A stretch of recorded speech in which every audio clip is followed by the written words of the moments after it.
Hola a todos, mi nombre es Julieta Marino, soy la editora de la agencia de noticias EMEA Latam y hoy vamos a estar analizando el reporte del Departamento de Agricultura de los Estados Unidos sobre oferta y demanda agregada para Estados Unidos y a nivel global, para la actual cosecha. Nos van a acompañar los técnicos de Zafras y Mercado, Joaquín Aspirados Arias. Hola Joaquín, ¿cómo estás? ¿Qué tal, Julieta? Un gusto nuevamente. Informe muy importante el que estamos por analizar. Muy importante informe que nos queda un poco en el medio, luego del informe de intención de siembra, recordamos, ¿no? Para ir poniéndonos un poco en momento calendario que viene el informe Ujú. posterior a la intención de siembra que dimos el 31 de marzo, que publicó el Departamento de Agricultura justamente de Estados Unidos, y anterior al informe que se va a publicar el mes que viene, el próximo informe WASDE del mes de mayo, con la primera proyección para la campaña 21-23. Entonces es un informe que queda ahí en el medio entre estos dos informes muy importantes que carece un poquito, pierde un poco importancia, pero sí hay algunos puntos que vamos a estar analizando muy importantes a destacar. Ahora los vamos a ir viendo y también nos acompaña Bruno Todone. Hola Bruno, ¿cómo estás? Hola Julieta, ¿cómo te va? Un gusto nuevamente estar con todos ustedes para, bueno, analizar, como bien dijo Joaquín, este nuevo WASDE que divulgó el Departamento de Agricultura de los Estados Unidos. Bueno, si les parece, vamos a empezar por los números que trajo el reporte para la soja.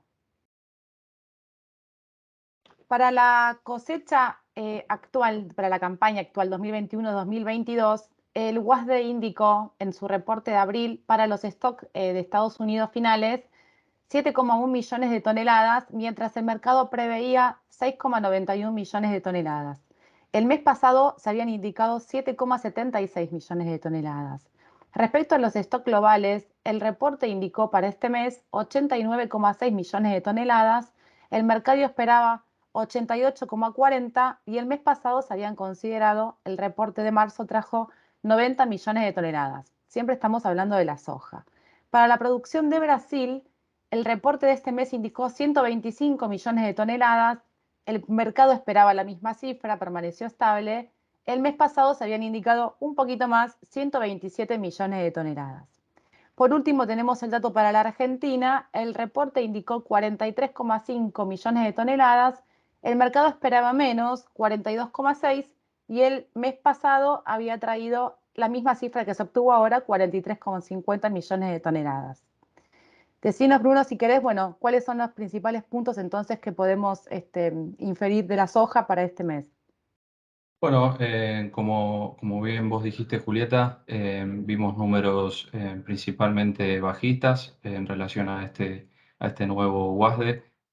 Si vemos todos los números estuvieron por encima de lo esperado por el mercado, pero algunos otros datos o algunos otros puntitos bueno, que brindó este nuevo informe es el aumento de las exportaciones para la campaña 21-22 de soja norteamericana, que pasó de los 2.090 millones de bushels a los 2.115 millones de bushels, un aumento de aproximadamente 25 millones de bushels, y también un aumento en el uso de la oleaginosa, del poroto de soja para semilla, ¿no? Esto va un poco en sintonía con lo que comentaba Joaquín en la introducción, a que bueno, Estados Unidos en su informe de intención de siembra ha aumentado su área a sembrar de soja. Entonces, bueno, ya estamos viendo cómo el uso bueno, del poroto de soja comienza a ir para el lado de las nuevas plantaciones y de la nueva campaña que será la 22-23. Por otro lado, hubo menores importaciones de China de soja, por supuesto, y lo que notamos nosotros también fue que no hubo recortes en la producción argentina, ¿no? Desde Zafra nosotros nuestra proyección productiva es de 40 millones de toneladas y vemos que Luzda no ha recortado para nada, ¿no? La proyección productiva argentina, como bien Ujú. sabemos. Argentina ha sufrido grandes temperaturas, ha sufrido sequía, ausencia de precipitaciones y en las últimas semanas también se produjeron algunas heladas tempranas que sin duda vamos a ver cómo ha impactado en los próximos días, principalmente a la soja más tardía, a la soja de segunda, ¿no? Perfecto. Ahora pasamos entonces a ver los números que trajo el reporte para el trigo. Para el trigo. Para el mes de abril, entonces, para los stocks de Estados Unidos, el reporte indicó 18,5 millones de toneladas, mientras el mercado esperaba 17,8 millones de toneladas, la misma cifra que tenía el reporte anterior de marzo, esperaba el mercado. Para los stocks globales, el USDA indicó 278,4 millones de toneladas, el mercado esperaba 281,5 millones de toneladas, es la misma cifra que también trajo el reporte pasado para marzo. Joaquín, ¿cómo analizamos entonces estos números para el trigo? Bueno, en el cuadro de trigo, pocas novedades, ¿no? Por el momento para el cereal, ya como decía, acercándonos. En el caso del trigo, más aún a fin de la campaña, ¿no? Recordamos trigo campaña 21-22 que comenzó allá por junio del año pasado, a diferencia de soja que comenzó por septiembre. Entonces, anteúltimo informe WASDE, ¿no? El mes que viene será el último informe de la campaña 21-22. Y ya está bastante consolidado, pocas noticias, ¿no? En cuanto al cuadro de oferta y demanda de trigo, ya con un mercado que empieza a establecer esta diferencia importante entre lo que es Estados Unidos y lo que es Rusia, lo que es Ucrania, ¿no? Estamos hablando del hemisferio norte en cuanto a las producciones, con un calendario climático ya completamente enfocado en el hemisferio norte y más que los números de oferta y demanda se empiezan a ver los números productivos, ¿no? Y a la hora de ver los números productivos va a tener especial importancia este mes de abril en lo que es trigo invierno de Estados Unidos, con una situación que no viene para nada bien, ¿no? Veníamos informando un 69% reportado de USDA de la condición de sequía para el trigo primavera, para el trigo invierno, disculpen, y el lunes de esta semana fue el primer informe sobre el estado de condición de los cultivos y marcó apenas un 30% en condición buena y muy buena, contra un 53% el año previo. Que el año previo no había sido una producción muy buena, entonces ya tenemos las alarmas completamente encendidas de Estados Unidos, encendidas de China también, con una producción que viene siendo alertada por el gobierno chino como bastante mala. Entonces están encendidas las alertas en esa situación.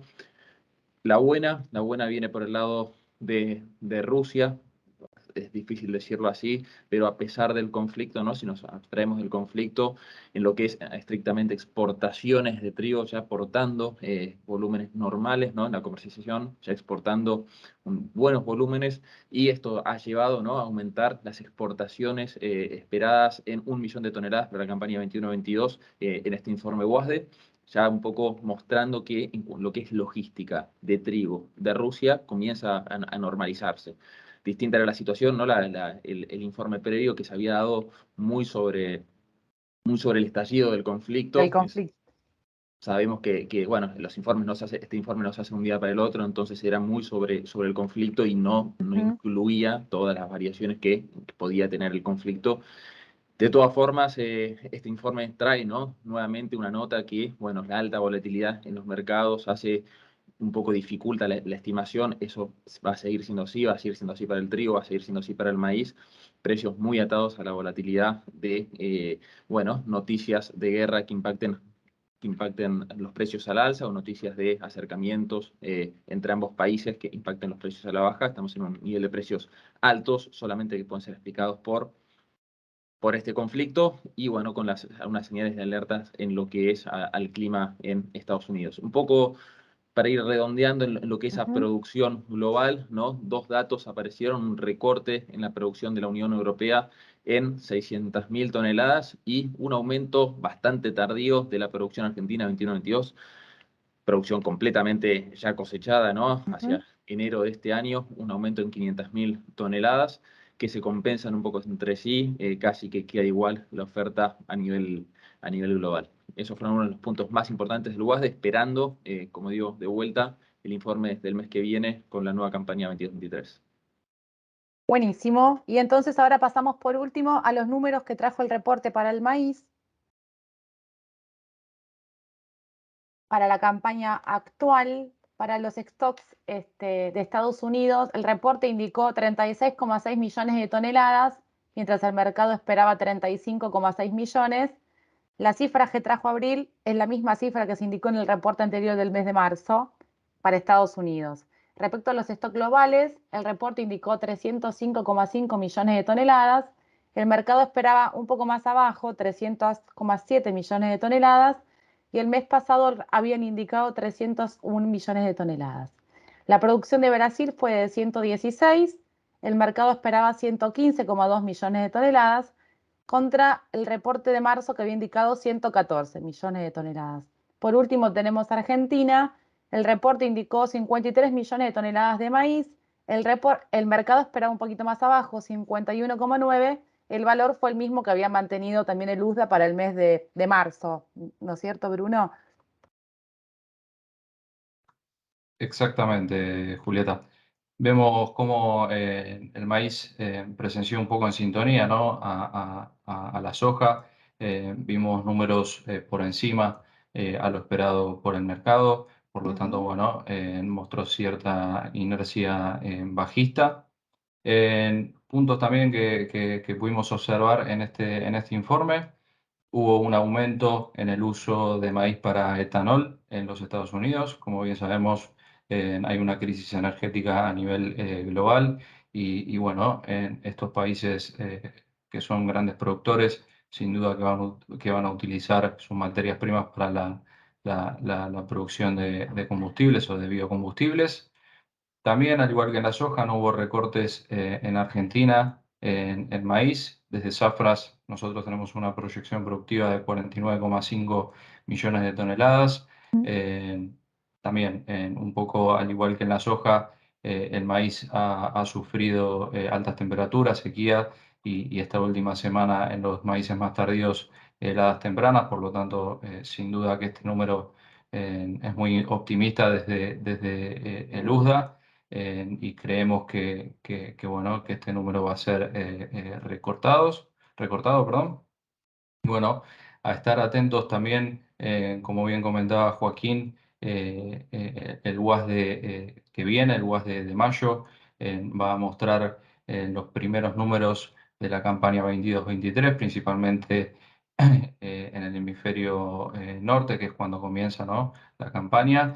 Y bueno, como un dato, hoy el primer ministro ucraniano informó que la cosecha de maíz en Ucrania será un 20% menor que la del año pasado. Si tenemos en cuenta esto, el año pasado Ucrania produjo 41,9 millones de toneladas, casi 42 millones de toneladas, y si bueno, le quitamos este 20% que informa el primer ministro, en Ucrania tendría una producción de 33,5 millones de toneladas, con una disminución de aproximadamente 9 millones de toneladas. Así que hacer un seguimiento muy importante sobre la situación tanto de Rusia como de Ucrania, que va a ser bueno, el fundamental más importante para el maíz durante los próximos meses. Bueno, no sé si quieren ya como para ir terminando, damos una ronda de conclusiones. Joaquín, no sé si querés decirnos algo que haya quedado sobre el trigo o algo sobre el reporte en general. Bajando un poquito a Argentina, ¿no? Un punto final sobre cómo vienen las ventas en Argentina para la campaña 22-23. Se han visto una aceleración en las declaraciones por las ventas al exterior de la nueva campaña, esto bastante agresivas, pasando los 4 millones de toneladas, algo que todavía ni siquiera está sembrado, sabemos, ¿no? Falta un mes y medio para arrancar la siembra. Un poco viene puede ser explicado, ¿no? Un temor del sector exportador que este año las exportaciones sean cerradas anticipadamente. Puede ser entendido como eso, puede ser entendido también como una previsión de que los precios sigan aumentando, entonces una forma de fijar el valor FOB, pero sí que venimos con declaraciones juradas para la campaña 22-23 ya agresivas, y ya mirando un poco los márgenes, ¿no?, de esta nueva campaña, me están dando los primeros estudios que dejaría un margen de rentabilidad para un campo propio, pero no estaría dejando un margen de rentabilidad para un campo alquilado. Esto también son factores a tener en cuenta con una potencial disminución del área de trigo. Ok. Y Bruno, no sé si para soja y para maíz también tenés alguna conclusión final para poder destacar. Sí, bueno, tener en cuenta un poco todas estas variables y fundamentos que estuvimos repasando. Por otro lado, también, bueno, como bien sabemos, hace poco en Argentina se ha elevado la alícuota de derechos de exportación de los subproductos de la soja. Esto, realizar un seguimiento también. También sabemos que el día lunes habrá un paro general de transporte, que esto sin duda va a impactar fuertemente en los envíos y en los embarques, tanto de soja, de maíz, como de los subproductos de la soja. Es por esto, bueno, que estamos viendo ciertas ganancias en las últimas jornadas. Y bueno, tener en cuenta que este paro, por lo que dijo la Federación, no tiene una fecha de finalización. Por lo tanto, bueno, genera cierta incertidumbre en la logística argentina, ¿no? Ujú. Perfecto. Bueno, entonces les agradecemos por haber estado ahí y nos encontramos el mes que viene cuando analicemos el próximo reporte de Luzda. Muchas gracias, gracias Joaquín, gracias Bruno. Nos encontramos el mes que viene.